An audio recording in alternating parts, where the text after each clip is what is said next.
Assalamualaikum warahmatullahi wabarakatuh.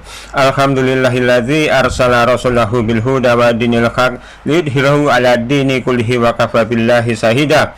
Pemirsa, suatu kepercayaan atau keyakinan yang didasarkan pada cerita rekaan, khayalan atau imajinasi belaka, atau suatu kepercayaan yang terbangun oleh hal-hal yang tidak masuk akal dan dicampuri dengan hal-hal yang berlebihan dan seringkali berkaitan dengan tahayul seperti memuja benda atau percaya pada ramalan, maka inilah yang dimaksud dengan amalan yang bersifat khurafat.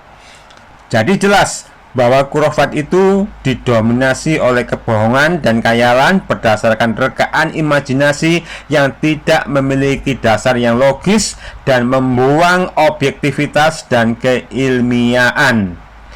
Kepercayaan atau praktek amalan seperti menyekutukan Allah dengan meminta bantuan makhluk lain ini tentunya menyimpang dari ajaran agama Islam, dan dalam konteks Islam khurafat termasuk dalam kategori bid'ah akidah yang dilarang karena menyimpang dari ajaran tauhid dan syariat.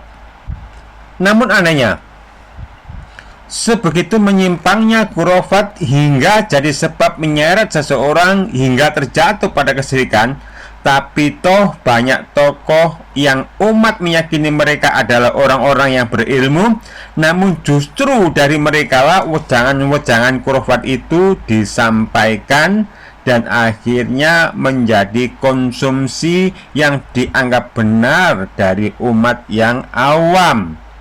Kita ambil contoh semisal wejangan Gus Baha. Beliau ini pernah menyampaikan kepada umat bahwa ada seorang yang dianggap alim, yakni Imam Sa'roni. Imam Sa'roni menurut wejangan Gus Baha, dalam satu hari Imam Sa'roni mampu menghatamkan Al-Quran yang 30 juz itu sebanyak 360.000 kali dalam sehari. Dan kalau kita perinci, dalam satu hari itu ada 24 jam. Dalam satu jam ada 60 menit. Dalam satu menit ada 60 detik. Jadi dalam 24 jam ada ketemu 86.400 detik. Maka kalau 360.000 dibagi 86.400 ketemu sekitar 4,17. Jadi Imam Sa'roni dalam satu detiknya mampu menghatamkan Al-Quran sebanyak 4 kali lebih. Nah, ini yang nggak masuk akal, tapi dipaksa agar akal menerima dan mengagumi atas kelebihan Imam Sa'roni yang sebenarnya nggak mungkin beliau mampu melakukan ini. Padahal untuk standar normal, untuk baca satu ayat dari surat An-Nas aja nggak cukup waktu 1 detik. Satu ayat An-Nas aja nggak cukup 1 detik. Gimana dengan baca ayat yang lebih panjang? Gimana baca 2 atau 3 ayat? Bagaimana dengan baca satu surat?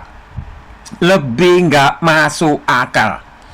Padahal untuk kemampuan menghafal Al-Quran tercepat yang masih dalam ambang batas kewajaran di kalangan para ulama, dalam satu hari seseorang mungkin dapat menghatamkan Al-Quran sebanyak 1-2 kali, atau sebanyak 2 atau sampai 3 kali dalam satu harinya. Imam Syafi'i misalnya dapat menghatamkan Al-Quran sebanyak 60 kali dalam satu bulan ketika bulan Ramadan. Yang ini berarti sekitar 2 kali dalam sehari. Itu Imam Syafi'i.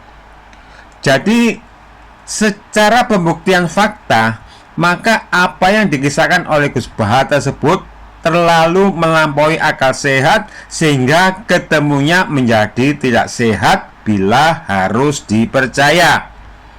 Nah, bukan Gus Baha saja seseorang yang telah memberi wejangan khurafat itu, tapi masih banyak kiai-kiai lain yang juga tak lebih sama. Nah, silakan menyimak video-video yang akan saya sampaikan ini, dan mudah-mudahan kita semua bisa mengambil hikmah bahwa tidak semua apa yang disampaikan seorang kiai itu selalu benar. Dan ketika kita mendapati ketidakbenaran itu, maka haruslah kita tidak mengambilnya menjadi suatu keyakinan. Hal ini sebagaimana juga yang pernah disampaikan oleh Imam Syafi'i, idza wajadtum fi kitabi khilafi sunnati Rasulillah fakulu bi sunnati Rasulillah wada'u ma qultum. Apabila kalian mendapati dalam kitabku menyalahi sunnah Rasulullah Shallallahu Alaihi Wasallam, maka hendaklah kalian ikuti sunnah Rasulullah Shallallahu Alaihi Wasallam dan tinggalkan fatwaku. Nah, itulah wejangan dari Imam Syafi'i yang mengakui bahwa diri beliau tidak lepas dari khilaf dan salah. Dan ketika menemui kesalahan Imam Syafi'i tersebut, kita dianjurkan untuk meninggalkan kesalahannya dan beralih kepada Al-Quran dan hadis. Begitulah pesannya. Nah, silakan simak video-video ini, pemirsa.